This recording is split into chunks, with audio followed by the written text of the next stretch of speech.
and welcome. This is going to be all signs next 48 hours. So this is August 12th, so through the 14th. Wow, wants to pop up right in there.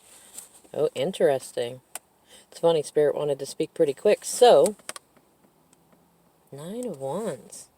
Now, in upright, this can indicate like defensiveness and hypervigilance, but it's also the Wounded Healer card. It's like where we get to that point to where we're kind of present and observing what we've set up. Are our boundaries good? Are our boundaries, a strong boundary is actually flexible, like a ladder. I learned that when I did residential painting work, that actually you don't want a ladder that's super stiff and doesn't bend when you get on it. It's stronger when it's flexible. Boundaries are the same. This is typically the boundaries card. Now, in reverse, we are looking at where are our boundaries not quite as firm as they should be, or where are they too strong and where we're being hypervigilant and it's exhausting us. Because this is definitely, in reverse, it's an exhaustion card. And because it has to do with wands, it's often to do with communication too. So where are we exhausting ourselves trying to communicate our boundaries? On the bottom of the deck, interestingly enough, the World card. Sometimes associated with Capricorn, sometimes with Aquarius, sometimes with Leo and Taurus. It's got all of it. Kind of an astrology card in general, but most traditionally, it is the completion of the journey. And it's the last card in the major arcana. So, this is in our shadow card position. So it's either we're trying to complete a lesson, or we want to. Let's see what's on the hot topic of this deck. Ooh, 3 of Pentacles. So, I've heard so many different wonderful interpretations of this. What I'm getting a sense of for some of you, if you have a partner who's in a third-party karmic situation, this could be the hot topic of the day. It could also be, for some of you, building, attempting to build something, get your pentacles up, to glow up a little bit. And for others, it could be an indication of a need to pray a little bit more. And also, for some of you, it's a need to be careful because there's 2 of them and 1 of you. All it would take is for one of them to stomp their foot on that bench and you go flying off. So, be careful who you... I'm going to say be careful who you trust. You don't need to be, don't be hyper vigilant, but be vigilant. Be optimistically vigilant. Look for the best in people, but recognize that we are all in different areas of our learning journey.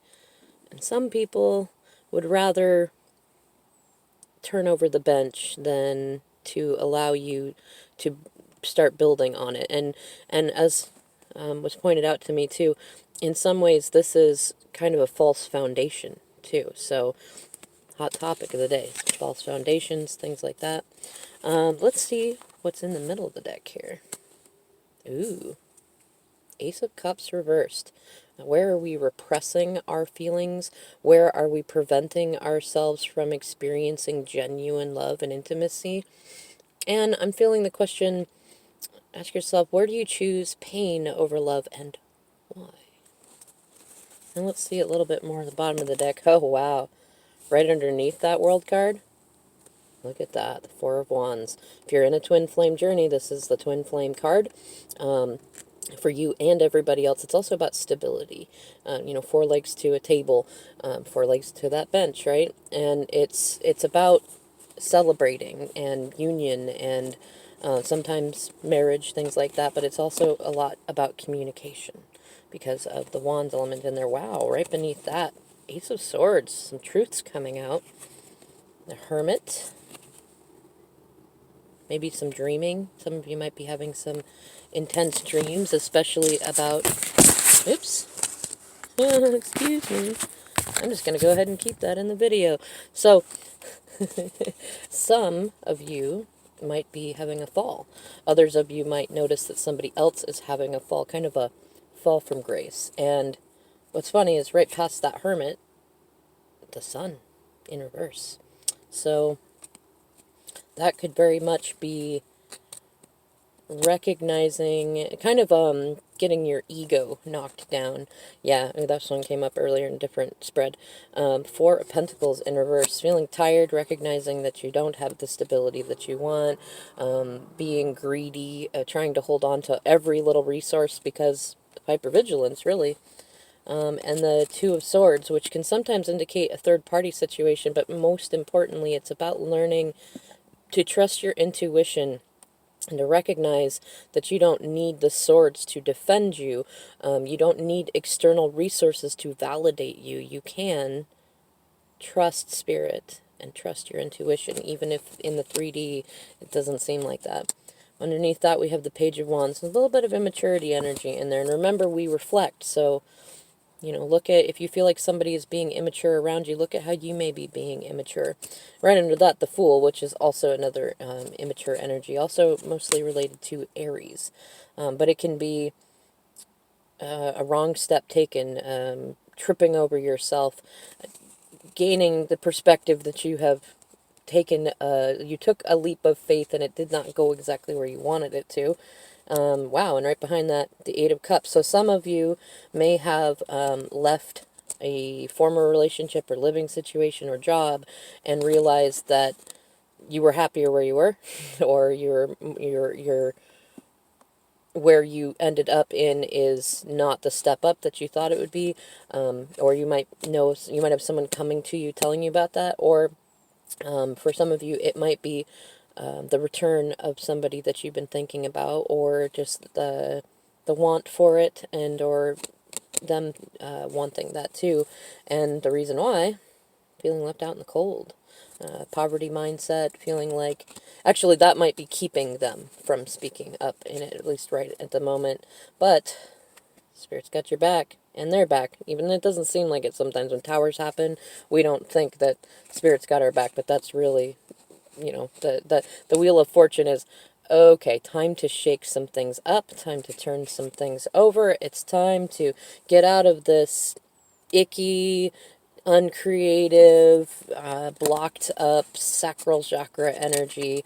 Time to get out of the lack mindset, stop the grieving, and, oh, what's back here? Oh, yeah.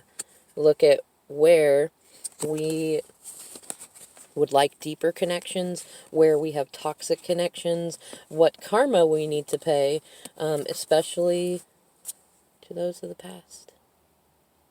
And this might also be might be some reconciling for some of you. Let's do one more. Underneath that, yeah. Eight of Swords. If you're feeling like you're trapped, recognize that you're not. Ask Spirit for some assistance in proving to you that you are not stuck, that you have everything that you need. You don't need to be stronger. You don't need to be more courageous. You are enough. You don't need to be hyper vigilant and constantly worried about, have I got enough pentacles? Am I mature enough? Am I smart enough? Can I communicate enough? Can I do this? Blah, blah, blah, blah, blah, blah, blah, blah, blah. You are enough as you are, and the right people are going to appreciate where you are in your journey and have faith in you to be able to get to the next stage when you're ready, and they're not going to always be constantly requiring that you get there right now. So, I'm going to end it there. Let me know if you have any specific questions, either in the comments below or my email's in the description box. Otherwise, see you next video.